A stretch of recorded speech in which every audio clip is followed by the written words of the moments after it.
Il y a très très longtemps, dans un royaume où les rivières scintillaient comme de l'argent et où les forêts murmuraient de vieux secrets, vivaient deux sœurs aussi différentes que la nuit et le jour.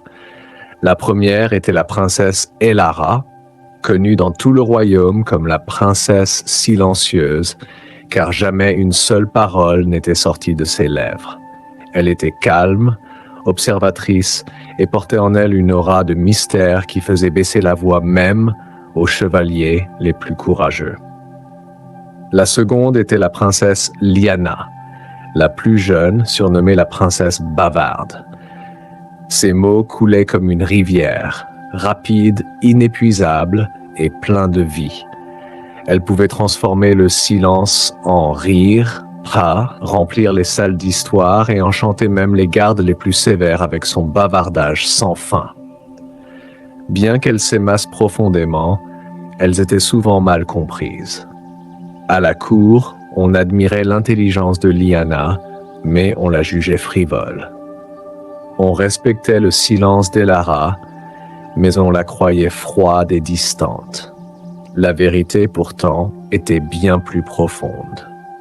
Un jour, une étrange malédiction s'abattit sur le royaume. Une ombre noire obscurcit le soleil et fit dépérir les récoltes. Le roi appela savants et guerriers, mais nul ne sut expliquer le mystère. Alors arriva un vieux devin vêtu d'un manteau aux couleurs du crépuscule. Il s'inclina devant le roi et dit « Ce n'est que lorsque le silence et la parole marcheront ensemble que l'ombre disparaîtra. Envoie tes filles, l'une qui parle et l'autre qui écoute, car ensemble, elles détiennent la clé. » Bien que le roi tremblât pour elle, Elara et Lyanna se portèrent volontaires. Dans les yeux d'Elara brillait une détermination paisible, tandis que Lyanna cachait sa peur derrière un sourire courageux.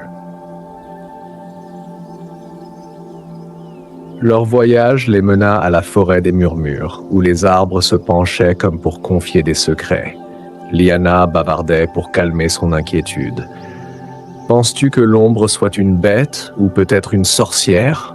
Et si c'était une épreuve envoyée par les étoiles ?» Elara ne répondit pas. Elle se contenta de pointer du doigt un chemin recouvert de mousse, guidant sa sœur en silence. Plus loin, elles arrivèrent devant une rivière en furie, trop bruyante pour être traversée. Lyanna essaya de lui parler, la suppliant de se calmer, mais les eaux rugirent de plus belle. Alors, Elara s'agenouilla, posa la paume sur la surface et ferma les yeux. La rivière s'apaisa, comme si elle rendait hommage à son silence, et les sœurs purent passer. Elles atteignirent ensuite la caverne des échos, où une énigme était gravée dans la pierre. Qu'est-ce qui est le plus fort, le silence ou la parole ? Lyanna répondit aussitôt, « La parole. Avec elle, nous inspirons des armées et bâtissons des royaumes. » Mais la caverne resta close. Elara posa sa main sur l'inscription et inclina la tête. Le silence emplit l'espace, profond et apaisant. Pourtant, la porte demeura fermée. Alors Lyanna comprit. Elle serra la main de sa sœur et dit « Tous deux sont puissants, silence et parole, mais leur véritable force naît lorsqu'ils s'unissent. » La roche s'ouvrit, révélant un cœur de cristal étincelant, source de l'ombre. La voix de l'ombre siffla « Seule l'une de vous peut prendre le cristal, l'autre disparaîtra à jamais. » Pour la première fois, Lyanna perdit ses mots.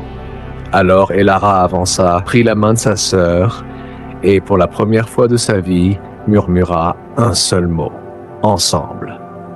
Le son était doux mais puissant comme un tonnerre. Lyanna répéta à haute voix « Ensemble ». Le silence et la parole se mêlèrent et le cristal brilla d'une lumière éclatante. L'ombre se dissipa dans le néant.